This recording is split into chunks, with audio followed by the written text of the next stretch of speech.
Hey, folks, thanks for joining us for another teaser coming up for the Nova Open Charitable Foundation. This year, where we're doing things virtually again, we're going to be closing out the raffles later on this month. Going to have a great live show for that, and this is all leading up to that as we talk to some of the artists and the painters and people that have contributed their work for these great causes. Mark, thanks for joining me, man. Mark, you're from Sorastro's Painting. Tell me a little bit about that, yourself, and what you've done this year for the foundation. Hi, Paul. Thanks for having me.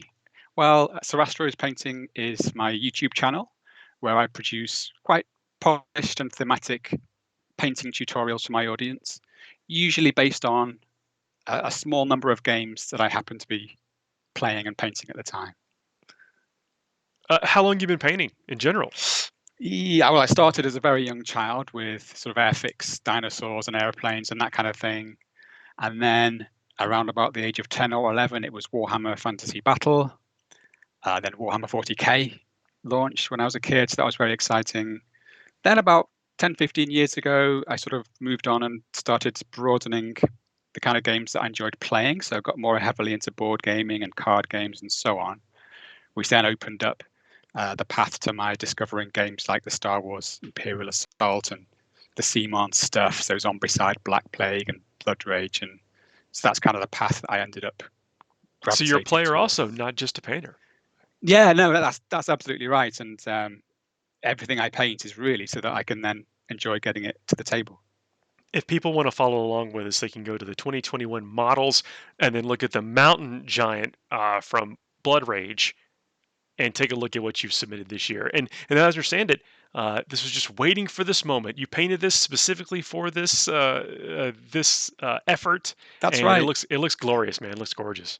Thank you. Yeah, thanks so much. I bought Blood Rage when it first launched. I didn't kickstart it, but I bought it off eBay from someone who had kickstarted it. So I got all the extras and stuff. And at the time, I did do a few videos for the core models from the core set. This just happened to be one of the Kickstarter extras that I primed it and had it sitting on my shelf.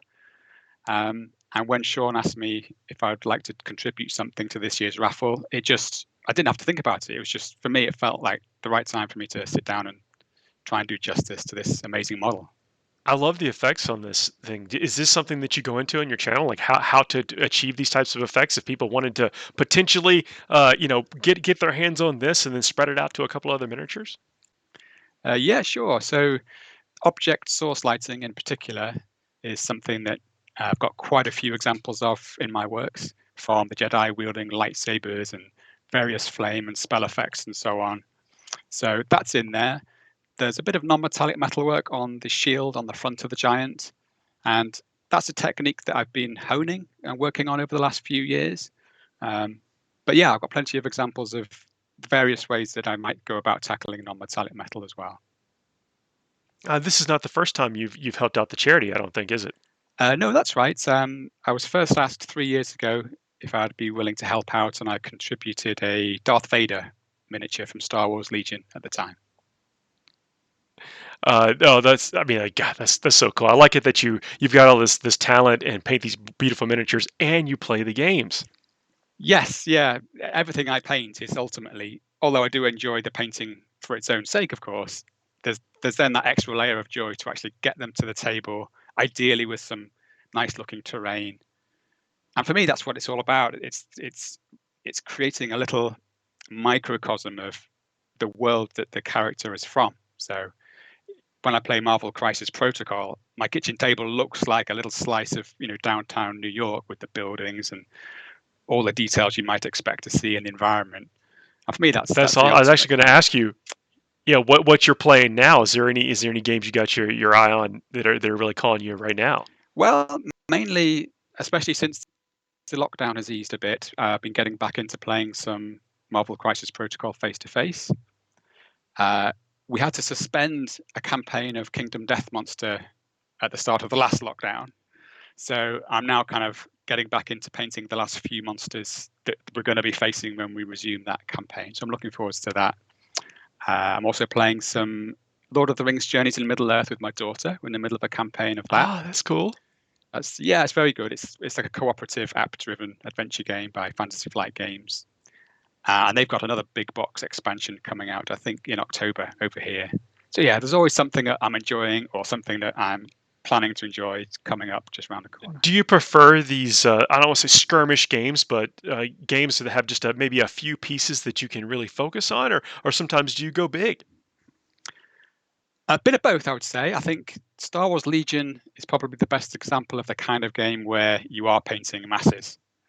And there is an aesthetic beauty to seeing that mass effect, when you've got tons of B1 battle droids or stormtroopers, etc.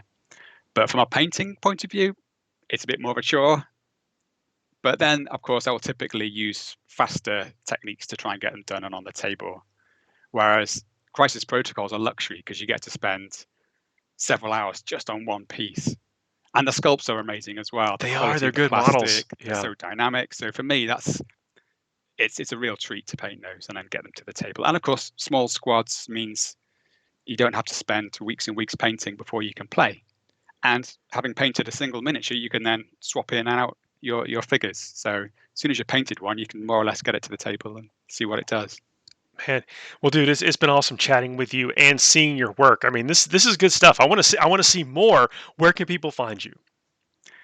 So I have a website called sorastro.com where I also post free PDF guides for miniatures that I don't have time to cover in video form. And of course, you can find me on YouTube at Sorastro's Painting. You can find Sorastro on various musical platforms as well, because I compose all of my own music for the videos. Oh, So there's a that's couple of amazing. fantasy albums and Star Wars themed stuff out there as well. Oh, dude, well, thank you so much for taking the time. Thank you very Absolutely much my for pleasure. contributing the miniature. I know people are going to want to get their hands on it, even as a showpiece or to play with it. And again, it's been a pleasure talking with you, man. We'll talk again real soon. Pleasure. Thank you, Paul.